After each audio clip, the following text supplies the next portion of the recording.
आदित्य अधीरा की तरफ देखता है जो बहुत बेदर्दी से अशरफ को मौत के घाट उतार चुका था, पर जैसे अभी उसे सुकून नहीं था। अशरफ की ऐसी हालत थी जिसे अगर शायद आन्या और कीर्ति होश में रहती है तो उन्हें एक सदमा लग जाता कि अधीरा ने कैसी मौत दी है। पर अभी चाकू से वार करते देख मारिया उसके पास जाती है और पीछे से उसके गले लगाते हुए बोलती है, बच्चा वो मर चुका है। हमने अपनी भाभी और अपने पापा का बदला इस इंसान से ले लिया है।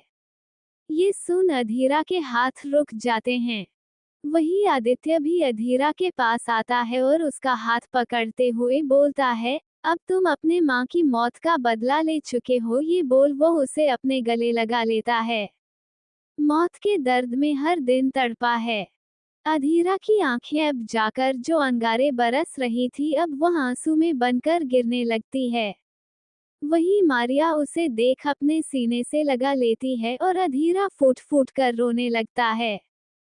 उसका रोना ऐसा था कि कोई भी एक पल के लिए देखे तो तड़प जाए। किसी को विश्वास ना हो सके कि एक ऐसा इंसान जिसके नाम से लोग डरते हैं वह ऐसे रो भी सकता है। काफी देर तक रोते रहने के बाद मारिया खुद की नम आंखें पोंछते हुए बोलती है, अभी तुम्हें सब्र से काम लेना है। अभी तो शुरुआत है। अभी उन हर इंसान से बदला लेना है जिन्होंने हमारा हंसता खेलता परिवार बर्बाद कर दिया, और तुम ऐसे टूट जाओगे तो कैसे चलेगा। तुम्हारी 3 बहनें हैं, एक प्यारी सी बीवी, एक परिवार है जिसे तुम्हें एक भाई और बेटा बनकर संभालना है। अब धीरे धीरे जाकर अधीरा कुछ नॉर्मल होता है। खुद को संभालते हुए वह उठकर खड़ा होता है। तभी सभी की नजर सौरभ पर जाती है। वही मारिया जाकर उसके गोली लगे हुए जगह पर जोर से पैर से दबाती है तो सौरभ की चीख निकल जाती है। ये देख वो उसे खींचकर उठाते हुए, यहाँ इतना सब कुछ हो गया और तुझे बेहोश होने का नाटक करना है। आदित्य और अधीरा दोनों ही जाकर सौरभ को उठाते हैं। तभी सौरभ बोलता है, अरे कुछ तो रहम कर, मेरे ऊपर चोट लगी है। साले ने पूरा शरीर छिलकर रख दिया है। मुझे तो लगा था मेरा आज ही राम नाम सत्य होने वाला था। ये बोल वो उठता है क्योंकि अधीरा और आदित्य का हाथ उसके बॉडी पर हाथ लगता है जहां बेदर्दी से उसे तड़पाया गया था। तभी मारिया उसके हाथ से सिकड़ को निकलते हुए बोलती है, बहुत मजबूत हड्डी का तू बना है, बिना मेरे तो कभी मरने वाला नहीं है। भूल गया हमारा नारा, साथ जिएंगे साथ मरेंगे। और यह सुन सौरभ दर्द से कराहते हुए मुंह बना लेता है और बोलता है, साले कमीने को मैं मार नहीं पाया। ये सुन उसके हथकड़ी को निकाल बोलती है, चल अभी खुद को खड़ा कर ले, उसके बाद भी किसी को मारने की सोचना। अधीरा और आदित्य दोनों ही उसे उठाकर ले जाते हैं क्योंकि सौरभ की स्थिति बेहद बदतर हो चुकी थी। सभी बाहर जाते हैं तभी आदित्य के फोन पर पीयूष का कॉल आता है। ये देख वो कॉल रिसीव कर बोलता है, हाँ बोलो। तभी उधर से जो कहा जाता है उसकी आंखें सख्त हो जाती है। सौरभ को गाड़ी में वीर आगे बैठाता है। तभी अधीरा बोलता है, क्या हुआ। ये सुन आदित्य बोलता है, जानवी गायब है। ये सुनते ही अधीरा की आंखें सख्त हो जाती है। आदित्य वीर को अस्पताल ले चलने को बोलता है और साथ में मारिया को भी। मारिया बिना कुछ कहे आन्या कीर्ति के पास बैठकर वहां से निकल जाती है। वही आदित्य और अधीरा दोनों गाड़ी में बैठ कॉलेज की तरफ चले जाते हैं। कॉलेज से लगभग सभी लोग जा चुके थे। वहां पर सिर्फ इस समय पीयूष, प्रिया, शिव, शिवी, पृथ्वी, यहाँ तक कि रोहन भी आया हुआ था। उसे जैसे ही इन सब की खबर मिली वह पहले कॉलेज पहुंचता है। बाकी सभी को घर भेज दिया गया था। वहां पर सभी लगभग 1 घंटे से जानवी को खोजते हुए परेशान से हो जाते हैं। वही रोहन भी दूसरी तरफ से खोजते हुए आता है तो पीयूष पूछता है, क्या हुआ, कुछ पता चला। ये सुन रोहन ना में सिर हिलाता है। ना जाने क्यों रोहन को एक अजीब सी बेचैनी हो रही थी। तभी शिव भी आते हुए बोलता है, मैंने हर जगह खोज लिया पर मुझे कहीं नहीं मिली। तभी पृथ्वी जी बोलते हैं, क्या तुमने स्टोर रूम वगैरह चेक किया? ये सुनते ही रोहन हाँ में सिर हिलाता है। तभी वहां पर गाड़ी रुकती है और अधीरा और आदित्य दोनों ही वहां पर आते हैं। अब तक सभी को पता चल चुका था कि सब कुछ ठीक है। वही अधीरा वहां पर आते हुए, क्या हुआ, जानवी कहाँ है? तभी प्रिया बोलती है, भाई जब हमें उन गुंडों ने पकड़ कर ले गया था तभी जानवी वहां नहीं थी। पहले तो हमें लगा कि वो छुपी हुई है पर अब हमें कहीं दिख नहीं रही है। हम उसे कितना आवाज लगा रहे हैं। ये सुनते ही अधीरा परेशान होते हुए चिल्लाने लगता है, जानू जानवी। लेकिन जानवी का कहीं से कोई पता नहीं था। लगभग धीरे धीरे शाम हो चुकी थी। सभी उसे खोजने लगते हैं। तभी अधीरा बोलता है, यहाँ पर कितने स्टोर रूम है तुम लोगों को पता है? ये सुन प्रिया बोलती है, हाँ इस कॉलेज में 2 स्टोर रूम है। ये सुनते ही अधीरा उस तरफ भागता है। तभी सभी उसके पीछे जाते हैं। रोहन भी उसी के पीछे जाता है। पहले स्टोर में सभी खोजते हैं, उन्हें कहीं नहीं मिलता क्योंकि उस स्टोर में सिर्फ टेबल मेज रखी हुई थी। वहीं दूसरे स्टोर रूम में जाकर वह सभी चारों तरफ देखते हैं तो उन्हें कोई नहीं मिलता। रोहन बोलता है, हो सकता है कि वो कहीं बाहर चली गई हो और फिर मन में और यहाँ हमें परेशान कर रही हो। इसके अलावा तो उसे कुछ आता नहीं। वो खुद में ही बड़बड़ा रहा था। तभी उसकी नजर घुरती हुई आदित्य की आंखों पर पड़ती है तो वो सकपका जाता है क्योंकि उसे अच्छे से पता था कि यह उसका राक्षस भाई उसके मन की बातें को भी अच्छे से समझ जाता है। तभी सभी देखते हैं कि अधीरा हर बॉक्स को खोल कर देख रहा है। ये देख पृथ्वी उसे देखते हुए, अधीरा बेटा ये क्या कर रहे हैं आप, जानवी उसमें थोड़ी ना होगी। ये सुन अधीरा अंदर जाने लगता है। लगभग वहां पर अंधेरा था। तभी अधीरा बोलता है, twinkle twinkle little star, how I wonder what you are. कोई कुछ बोलता तभी अधीरा सबको इशारे से ना बोलने को बोलता है। Up above the world so high, like a diamond in the sky. ये बोल वह चारों तरफ नजर दौड़ा रहा था। तभी फिर से बोलता है, ट्विंकल ट्विंकल लिटिल स्टार। वह इतना ही बोलता है तभी उसके आगे धीमी धीमी कांपती कहीं आवाज आती है, how I wonder what you are. सभी के कान खड़े हो जाते हैं। तभी अधीरा उस आवाज की दिशा की तरफ जा रहा था। तभी डरते हुए फिर से आवाज आती है, up above the world so high, like a diamond in the sky. सभी की नजर एक जगह जाती है। अधीरा उस बॉक्स का ढक्कन खोलता है जहां पर जानवी ने खुद को छुपा रखा था।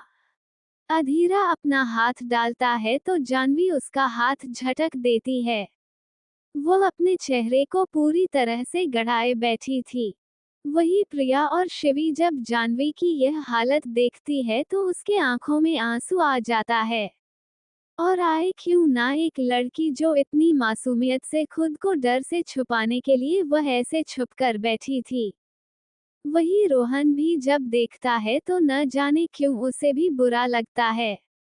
वही अधीरा फिर से उसे छूता है तो जानवी उसका हाथ झटक देती है। पर तभी अधीरा उसका बाल सहलाने लगता है। उसके ऐसा करते ही जानवी डरी हुई नजरों से ऊपर देखती है तो उसे किसी का चेहरा नहीं दिखता।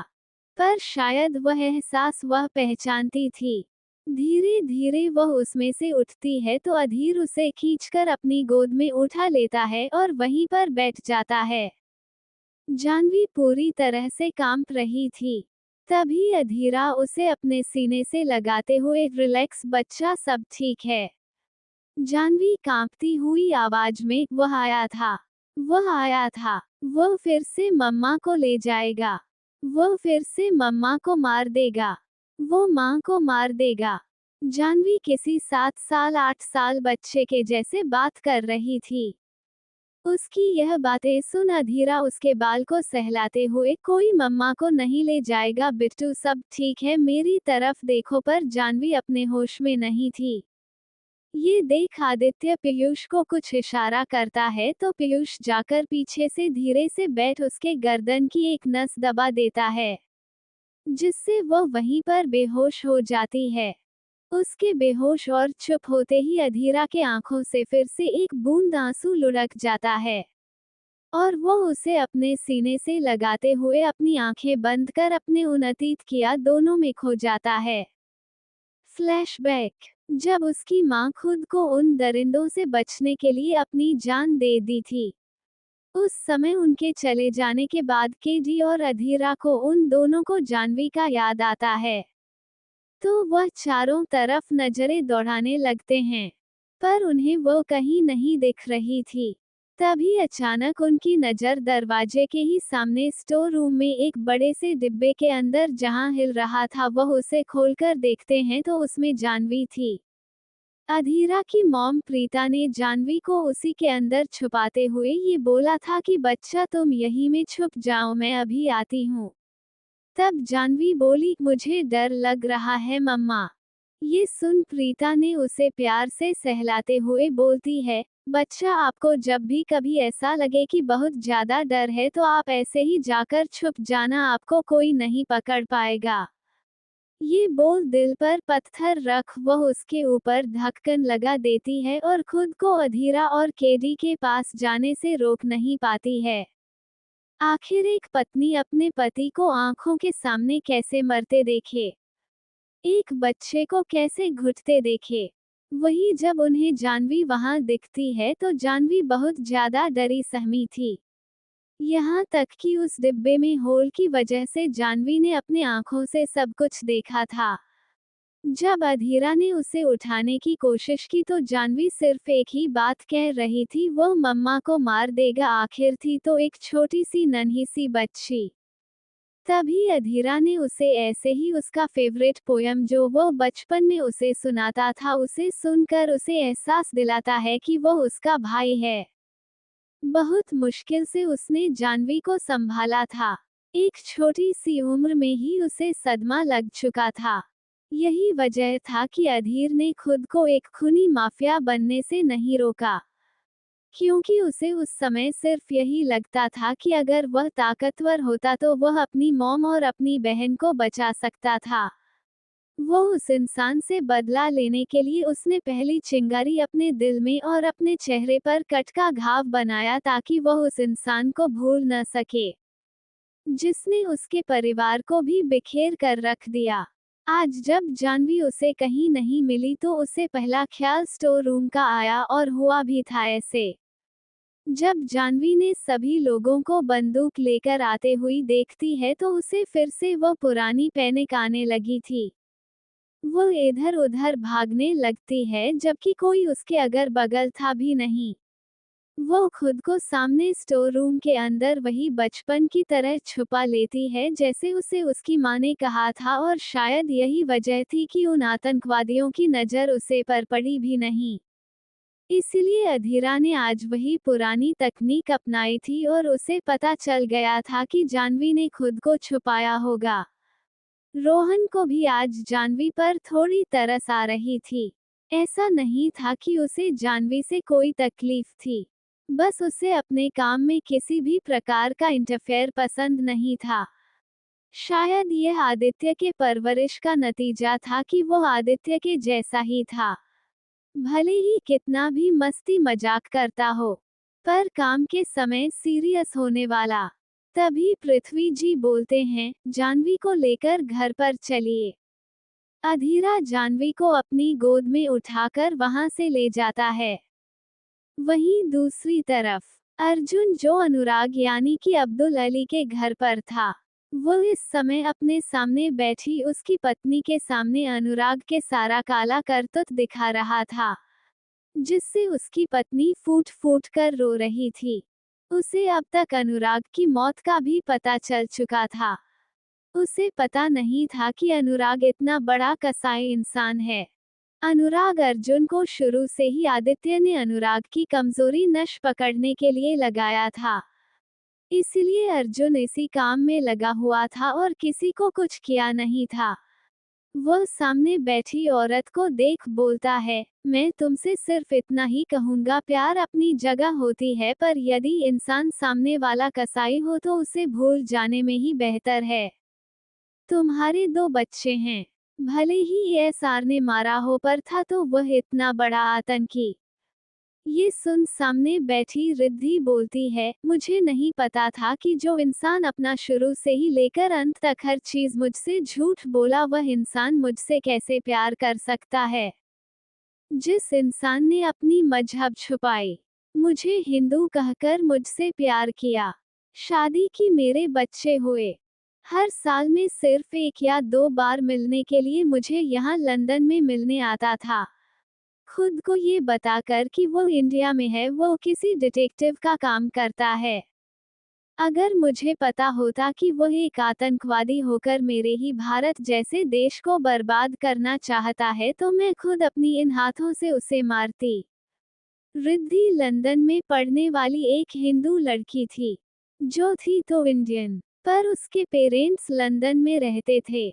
जब अनुराग यानी कि अब्दुल अली किसी काम की वजह से वहां पर गया था, तो उसकी मुलाकात रिद्धि से हुई थी। इस बीच में अनुराग को भी उससे प्यार होता है। अब ये प्यार सच्चा था या नहीं ये तो नहीं पता, पर हाँ, उसे उसकी चिंता थी। हिंदू से शादी करने की वजह से वह अपने पिता से यह बात छुपाया था। उसे अपने बच्चों से प्यार था, शायद यही वजह थी कि उसने आदित्य को सारे बम ब्लास्ट की जगह बता दिया था। वही रिद्धि को ये लगता था कि एजेंट होने की वजह से उसे समय नहीं मिलता, इसलिए उसने अपना जीवन गुजार दिया। पर जब अर्जुन उसके यहाँ गया और उसे सब कुछ बताया, और यहाँ तक कि बंदूक के नोक पर किया ताकि उसकी चीखने की आवाज से अनुराग को सच लगे। आज अनुराग की असलियत जानकर उसे खुद से घिन आ रही थी कि उसने कैसे एक आतंकवादी से प्यार किया। वही अर्जुन उसे देख उसके सर को सहलाते हुए बोलता है, ऐसे प्यार को भूल जाना ही बेहतर हो जो शुरुआत से लेकर अंत तक झूठ है। अपनी जिंदगी की शुरुआत करो, मैं तुम्हारे साथ हूँ, आदित्य तुम्हारे साथ है। तुम्हारे बच्चों को किसी भी प्रकार का कोई भी दिक्कत नहीं होगा। ये बोल दोनों के सिर पर हाथ फेरते हुए बोलता है, और हम जब भी यहाँ आएंगे तुमसे मिलने जरूर आएंगे। ये सुन रिद्धि अपनी आंसू पोंछते हुए हाँ में सिर हिलाती है। वही अर्जुन उन दोनों बच्चों को, जो कि एक लड़का जो कि 6 साल का था और एक लड़की जो कि मात्र 1 साल की थी, उन दोनों के सर को प्यार से चूमकर वहां से चला जाता है। पर इस बात से अनजान की मात्रा 6 साल का ही लड़का, लेकिन उसके हाथों की मुठ्ठियां कसी थी, क्योंकि उसके दिमाग में सिर्फ एक ही बात चल रही थी कि उसके पिता अनुराग को एसआर ने मारा है। 1 हफ्ते बाद, अब तक सब कुछ शांत हो चुका था। अनुराग की मौत की खबर पूरे मीडिया को तहलका मचा चुका था। एक आतंकवादी जो इतने बड़े कॉलेज में आकर इतनी बड़ी प्रॉब्लम क्रिएट किया था, किसी को नहीं पता था कि वह आतंकवादी यहाँ क्यों आया था, और यह बात छुपाया भी नहीं जा सकता था। वजह ये था, कॉलेज के इतने लोग ने अनुराग को दहशत फैलाते हुए देखा था। किस किस का मुंह बंद करवाया जा सकता था। इसलिए आदित्य के प्लान के हिसाब से अनुराग को आतंकी घोषित कर दिया गया था। पर बताया गया था कि अनुराग की आइडेंटिटी गलत थी, वहां इस नाम से इंडिया में आता जाता था, हर जगह एक इंडियन बनकर घूमता था, पर असल में वह अब्दुल अली था और पुलिस के द्वारा एनकाउंटर किया गया था। वह राजवंश परिवार को अपने चपेट में लेकर कुछ डिमांड करना चाहता था, पर सही समय पर पुलिस ने एक्शन ली, किसी को खबर तक नहीं थी कि यह काम किसने किया। पर पूरी पुलिस अंडरवर्ल्ड जानती थी कि यह काम एएसआर ने किया है, पर जैसा कि एएसआर कोई सबूत ही नहीं छोड़ता था कि किसी को खबर तक हो, वही अशरफ को, उसका साथी अशरफ को भी पेश किया गया था। यही दूसरी तरफ अब तक आन्या और कीर्ति को भी नॉर्मल होने में बहुत दिन लगा था। कीर्ति के घाव भी अब तो ठीक होने लगे थे क्योंकि कट ज्यादा तो नहीं लगा था, पर जहर उसके बॉडी पर लगने से उसकी शरीर पर एक रेसेस हो गया था जो अब धीरे धीरे दवा के असर से कम हो रहा था। उसके उलट आन्या सबके सामने खुश तो रहती थी और उसके दिमाग में अनुराग ने अपनी बात छोड़ दी थी कि जो कुछ भी हो रहा है उसकी वजह से हो रहा है। कभी उसने आज तक सोचा नहीं था, अब वह सोचने पर मजबूर हो गई थी। क्योंकि आखिर वह जब से बड़ी हुई है तब से उसे हमेशा छुपाया जाता था। जब वो उसकी आइडेंटिटी छुपाई गई, हर बार उसे किडनैप किया जाता है, उसके वजह से उसके अपनों पर वार किया जाता था। पहले तो उसे लगाकर शायद वह एसआर की वाइफ है इसलिए उसके ऊपर ये हमले होते हैं, पर अब उसे यकीन हो गया था कि जरूर यह सब उसकी वजह से है। वही मारिया का ये रूप देख वह हैरान थी, अपनी मां को इतनी तेजी से बंदूक चलाते देख, किसी को बेदर्दी से मारते देख उसके मन में कैसे ना सवाल उठता। वहीं दूसरी तरफ आशिमा इन एक हफ्तों में कुछ ठीक हो गई थी। उसे भी अशरफ और अनुराग के मौत के बारे में पता चल चुका था। राघव को पता चल गया था कि आसिमा ठीक है, पर वो उससे मिला नहीं था। वो इन कुछ दिनों में नेहा के साथ ही था क्योंकि नेहा का अपना कोई नहीं था जो उसका ख्याल रख सके और वह भी अस्पताल से डिस्चार्ज हो चुकी थी। वही आलोक के मन में बहुत सारे सवाल थे, पर उन्हें समझ नहीं आ रहा था वो शुरुआत कहाँ से करें। वही सौरभ की हालत बेहद खराब थी। उसे उसकी अभी कोई भी घाव पूजा नहीं था, पर पहले से ही बेहतर महसूस कर रहा था। सुधा थोड़ी गुमसुम सी हो गई थी। इन हादसों ने उसे पूरी तरह से तोड़ दिया था। एक बार अपने प्यार को अपने से इतनी दूर बर्दाश्त कर चुकी थी, फिर आंखों के सामने उसे जानवरों की तरह ले जाना, और उसे मेंटली काफी डिस्टर्ब किया गया था क्योंकि जैसे जैसे सौरभ को मार पड़ती वह चीज सुधा को दिखाई गई थी, जिसे देख सुधा तड़प सी गई थी। आलोक के कहने पर अब सुधा और सौरभ को कपूर हाउस ही रहना था। वहीं दूसरी तरफ जानवी भी अब तक अपने ट्रॉमा से बाहर आ चुकी थी। आशिमा की हालत को देखते हुए मारिया ने उसे कपूर हाउस चलने को बोला था, पर अधीरा ने ये कहकर मन कर दिया कि कपूर हाउस थोड़ा दूर है और उसे हमेशा काम के लिए जाना पड़ता है, पर आदित्य ने उसे राजवंश हाउस में रहने के लिए मना लिया था क्योंकि इसके पहले वह राजवंश हाउस में ही रहता था। ज्यादातर वह अंडरवर्ल्ड का ही काम करता था जिसके वजह से वह बाहर रहता था, पर जब भी आता था वह यहीं पर रहता था। उसने आदित्य से कहा था कि जब भी जरूरत होगी वह राजवंश हाउस आ जाएगा, पर वह अभी अपने घर पर रहना चाहता था। वही केडी को भी अशरफ की मौत का पता चल चुका था, उनकी भी मन में एक सुकून था। आखिर उस मौत का बदला लेना था।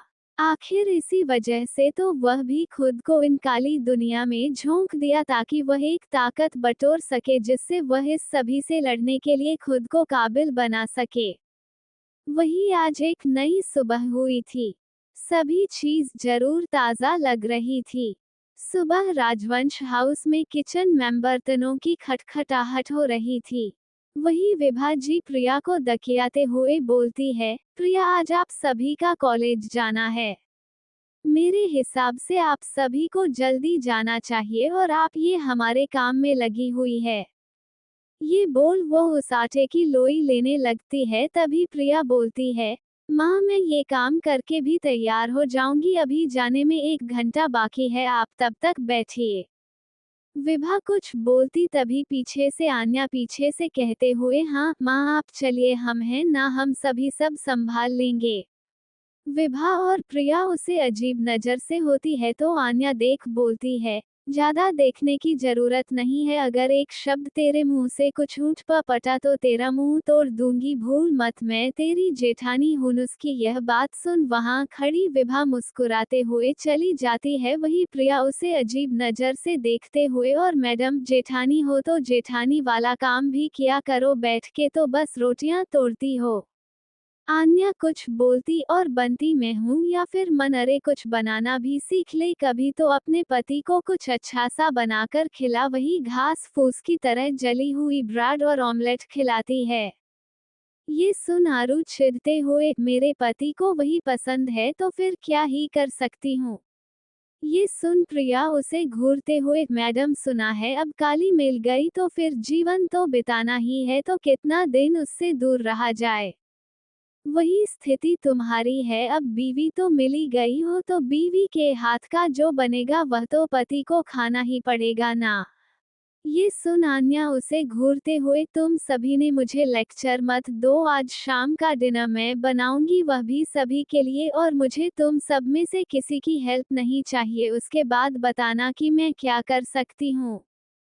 ये सुन पीछे से कीर्ति आई हुई, कीर्ति बोलती है, दी आप डिनर बनाएगी पक्का ना, नहीं मतलब बता दीजिए, उस हिसाब से हम कहीं ढाबा या होटल पर पहले ही बात कर लेंगे। ये सुन आन्या, प्रिया और कीर्ति दोनों ही एक दूसरे को ताली मार हंसने लगती है। ये देख अन्य चिढ़ जाती है और वो गुस्से में वहां से निकाल जाकर सोफे पर बैठ जाती है। उसके सोफे पर बैठते ही दादी जी बोलती है, क्या हुआ बेटा। ये सुन आयु गुस्से में, आपकी कैसी कैसी घर में बहू लाकर रखी है, सबकी सब बेकार है, किसी को तो मेरी इज्जत की पड़ी ही नहीं है। उसकी ऐसी बातें सभी मुस्कुराने लगते हैं। तभी विभा उसके कंधा पकड़ते हुए बोलती है, वैसे इन सब में आपको पॉजिटिविटी ही सोचनी चाहिए। ये सुन आन्याना समझ में देखती है तो विभा बोलती है, सभी आपको खुद ही किचन से भगाती है, आपके पास तो मौका है, ये कहने का कोई मुझे जाने नहीं देता, और साथ में चिल और आराम करने का मौका सिर्फ आपके पास है। ये सुन आन्या खुश हो जाती है पर अगले ही पल बोलती है, पर फिर भी वह रात का खाना बनाकर सभी को दिखाना चाहती हूँ कि मैं सभी के लिए सब कुछ कर सकती हूँ। सुनते ही सभी एक दूसरे को देखते हैं।